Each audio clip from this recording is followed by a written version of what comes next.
Ladies and gentlemen, please welcome the President of the Bearing Specialist Association, Jack Simpson.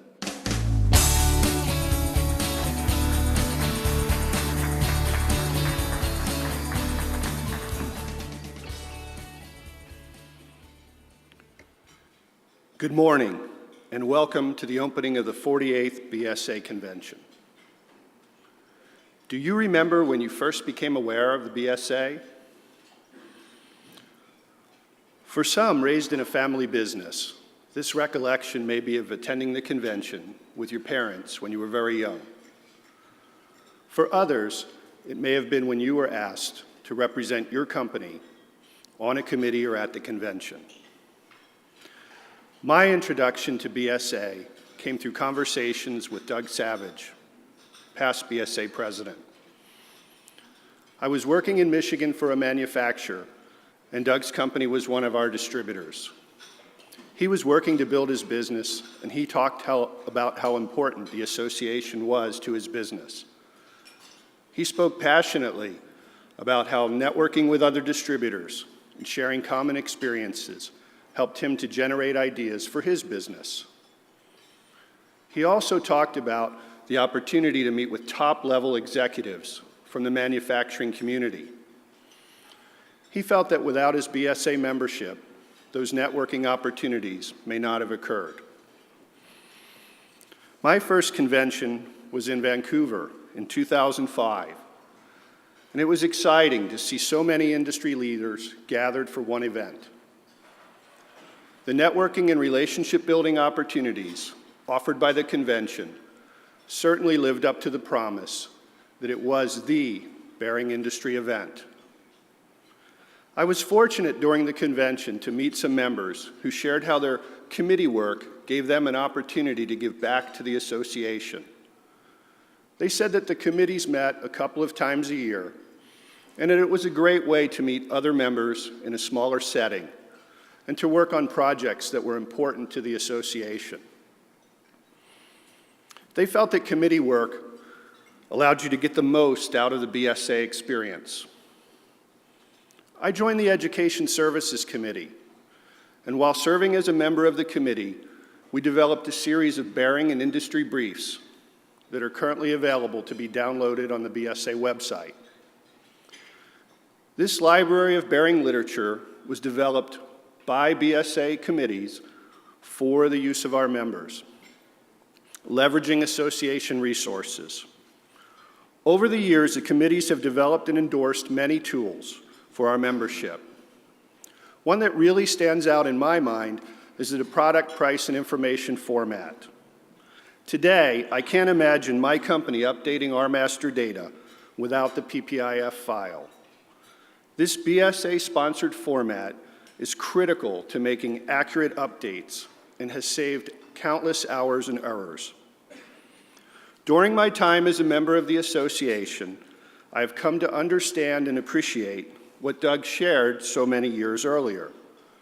When BSA members work together, the association is capable of bringing great value to the membership. The sum of our members' talents is greater than the individual members, and we can grow the pie so that all members can benefit. The theme of the 2014 convention is a legacy of excellence shaping the future. In 1966, the Bearing Specialist Association was formed when two bearing trade groups merged. A testimony to our industry and the association is that many of the companies represented at the first convention are still represented here today. This is a remarkable accomplishment. While we have much to be proud of, our challenge is to develop and implement strategies that will shape the future of the association for the next 50 years. Last year, Modern Distribution magazine identified 12 trends in distribution. The article pointed out that technology was a key driver of many of these trends. The authors cited e-commerce, mobile, and technological advantages as having helped us to do our job better, but at the same time, opening the door to new competitive pressures. The association plays a key role in helping membership identify and adapt to changing market conditions by providing resources and learning experiences to the members. If you attended the fall or winter meeting, you had an opportunity to see some excellent speakers covering relevant topics like conflict minerals, big data, and the impact of Amazon and Google on B2B markets. One element of this year's strategic plan was to enhance the content of the convention. The business program has been reshaped to give the membership a new convention experience.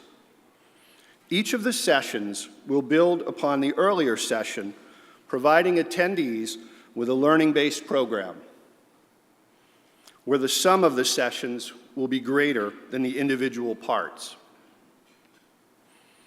We'll begin the business program looking at industry trends and growth opportunities. Dr. Barry Lawrence from Texas A&M University will share how we can leverage industry trends and enjoy success by looking to services as a greater source of increased revenue.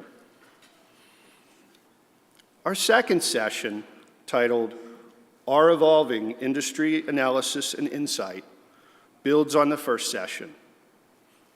Courtney Killian from Cleveland Research will provide the current state of industrial distribution.